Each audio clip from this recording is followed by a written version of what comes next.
Hi there, YouTube friends. This is Josie G. Happy New Year. As you can see, I'm doing some repairs in my bathroom. So I thought I'd bring you along to show you what works best. I had to re-caulk around the faucet. It was never caulked. This is a newer faucet, and it was never put into place, basically. It was just put in and left, so it was wiggling in place. I need to do that in this is my guest bathroom, and I need to do it in my master bath as well. So I had to caulk around that, and because I got white caulk, you can't really see what it is, that it's there. But then I went ahead and caulked around the sink again too, because the sink is now 12 years old. So it's time to do some maintenance, basically. It would be good to do along the edge here. I should have thought of that because I just touched up the walls with paint to take away all the, those little dings that pop up over time. I kept a jar of the paint for this bathroom, and I couldn't get into it. The jar would not open, so I actually had to open it up with a can opener. But that's okay. I'll put it back underneath the sink. I sealed it with some foil. I don't have any plastic wrap, which would be perfect.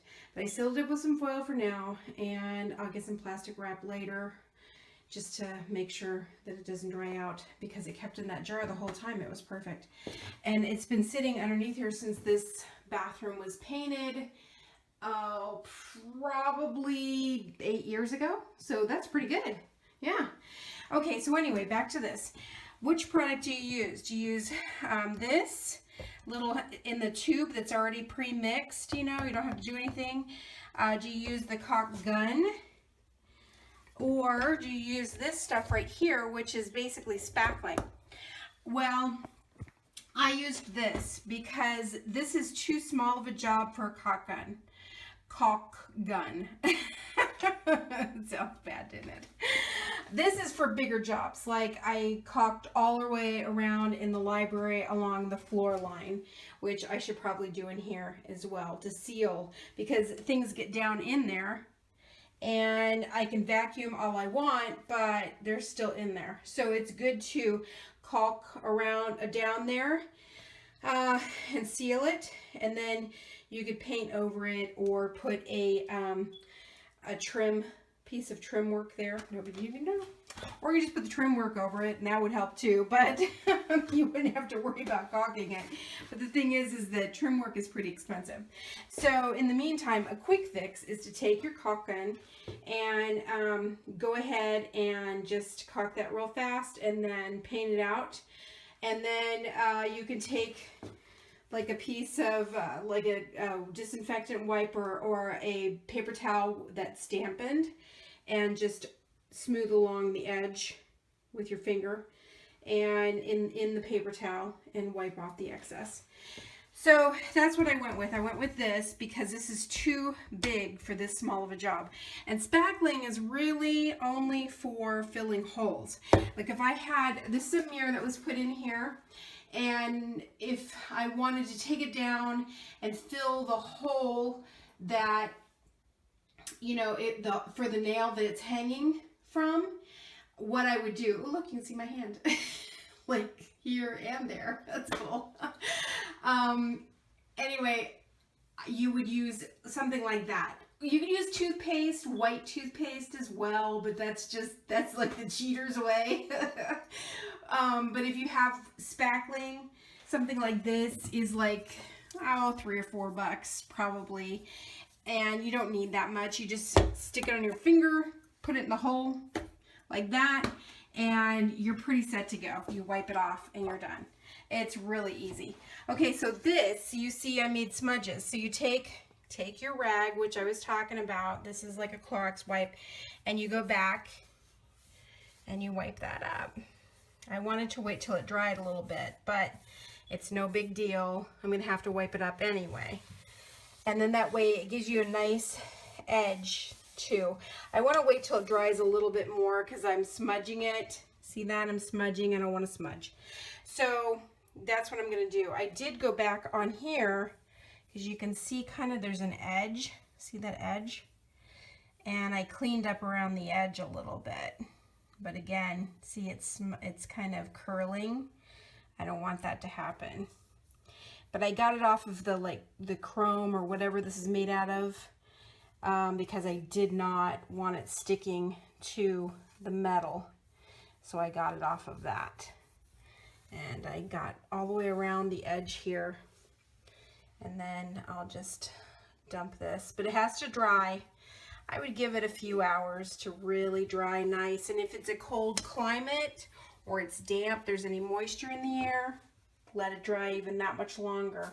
It's not going to hurt it to dry overnight for a few hours, 8 hours, whatever.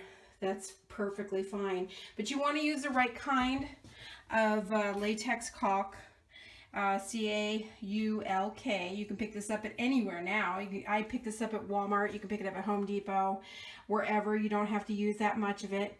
And you want to make sure it's sealed properly. But this is waterproof seal.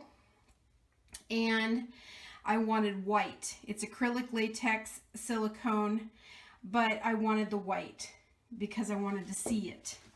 I didn't want clear. I had a bad episode with clear silicone caulk in my studio on the floor, and I'm not going to do that again. But you want to make sure also that you clean the tip off really good because you don't want this to get stuck and then you won't be able to open it. Done that too many times with too many things. Gorilla Glue, you name it. So that's it. That's all that's all there is. You just got to make sure when you're gonna have to use a pair of scissors to cut this tip off, and you want to cut it down so that you get a good flow, but not too, huge, of course. And then you just have to squeeze and put it around, put a bead around here, and then just run your finger through, which is nice because then you can feel, because this side was pretty flush, but this side was pretty deep for some reason. Most of the caulk was gone from that side, but this was not my bathroom. This has been the guest bathroom. It's been my boys' bathroom for years. So heavens only knows what they've done in here. Okay, let's just leave it at that. I had to pull up the flooring. This is like the second or third flooring that's been in here. There's Sig. Because this was carpet. Stupid. You don't put carpet in a bathroom. But anyway, I don't. Then we put parquet. That was another dumb move. And now this is wood. I'm just like, wow. What are we glutton for punishment here or what? But the carpet actually had bleach spots all over it because they used to bleach their hair. I bleached my hair fine, and I do get a couple of, stuff on the floor. I just do the roots and I wipe it up. That's what you wipe it up, Of course, I don't have carpet. All right, enough rambling. So this is a good way to do this sort of things. If you have any questions, let me know and I'll try to get back to you as quickly as possible if you're doing something like this. Okay, so don't forget to just, let it dry thoroughly before you start wiping it, because you'll get these curls. See those curls? You don't want those like I just did. Because once it's in a certain stage, it wasn't doing that when I first applied it, but then when I started applying it when I was filming just now, it got to a certain stage and it started doing that. So now I have to wait till it dries. Okay, so then tomorrow I can go back and all of this will be pretty much gone. It'll just show a little bit, and that's what I want. That's all I want, just a tiny bit. I don't want this big clump around here. I just want it to, just a little tiny bit, just so it looks like it's been nicely done. Okay, thanks so much for watching and this little home improvement video. Take care. Have a good day. Bye-bye.